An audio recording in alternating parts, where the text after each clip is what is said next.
where there is a heavy police presence as well as a helicopter above us that has a searchlight. Police are telling people to stay inside, lock their doors, and do not let anyone in. Between trash littering the area, the unmowed grass, and the possibility of people using this area illegally, the Life O'Reilly Mobile Park has been nothing but a headache. Once all of the demolition wraps up, the only things remaining will be pavement, power lines, and trees. One way the university hopes to stomp out all tobacco use on campus is by getting rid of the urns and putting up reminders on all campus buildings. Right now, the shelter is only holding about half the capacity that they usually do with pets, which means turning away other pets looking for their last chance. Michigan and Ohio law enforcement are working together on a case involving a dead infant buried behind this Jackson County home. They voted against CATA's proposal, and part of the opposition stems from some of the same topics that have been discussed by local business owners as well as community boards and groups. Efforts to move the remaining people will continue, but for those who have paid their September dues, they can remain in the hotel until the next hearing at least. The new function works by tracking when you open and close your rear car door, and then as soon as you reach your destination and park and turn off the car, 5 chimes will sound as well as a reminder on the dash cam to remind you to check the back seat. When places dump sewage water, they have to file it with the Department of Environmental Quality, and we found those records today to see which areas were overflowing. The bill is stirring up concern across the nation, including here in Michigan. This first draft of the proposed American Health Care Act has a few major changes, while some coverage remains intact. We use it in cereal, baking, and to complement a warm cookie.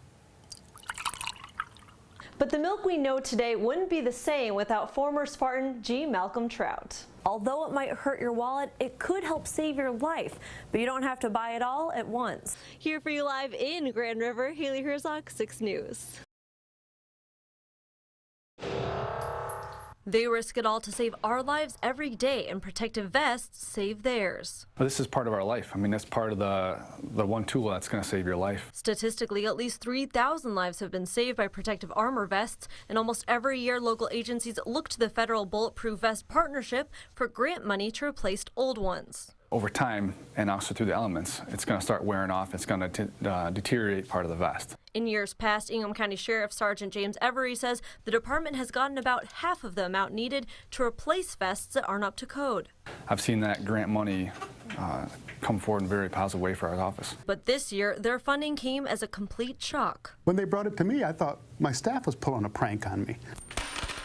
Pocket change, almost literally, is what the department got. They requested $4,400, but the sheriff says the amount didn't come close. You're not getting that. You're getting $10.41. You heard it right, just $10.41. Sheriff Gene Rigglesworth says it's laughable considering just one vest cost around $700. Don't give out these $10 awards. Bunch them together and give them to somebody that can use it. Now the sheriff's department is faced with a life-threatening problem, one the sheriff says has to be solved.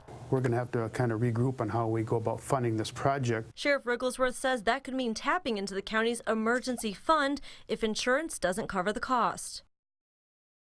By day, Stephanie Milo-Sevlevsky works as a financial planner with Ameritrade in Okemos, but after 5 years of volunteering with the local Habitat for Humanity, she is now also a board member after her day job ends. That's not what I projected when I started it. I thought it was just a fun day. That fun day turned into a full-time side job, but she didn't stop there. I started to find opportunities to be able to have my clients out at a work site or at a Habitat build site because of their desire to want to be involved with it. Stephanie says these two parts of her life, which she has found a way to blend, starkly contrast each other. It's night and day. Her normal day at the office can be explained as orderly and business as usual. I'm often in a suit or business attire.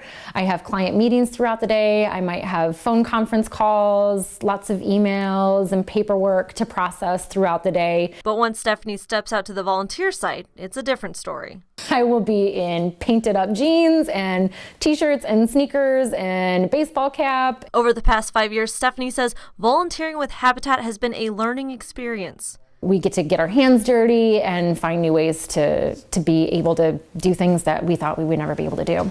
It also has made her reflect on the life she has compared to the lives of some of the people she has helped serve. I feel very grateful for what I have, not only in terms of the business that I have, but the home that I have and the opportunities that I have as a self-sufficient person. Although Stephanie took the head-first approach in her involvement with Habitat for Humanity, she says every little thing counts. Even just spending a couple of hours with an organization like Habitat really makes a huge difference. The people Habitat is helping to serve aren't the only ones who are changed by the experience. Charity is something that impacts everybody.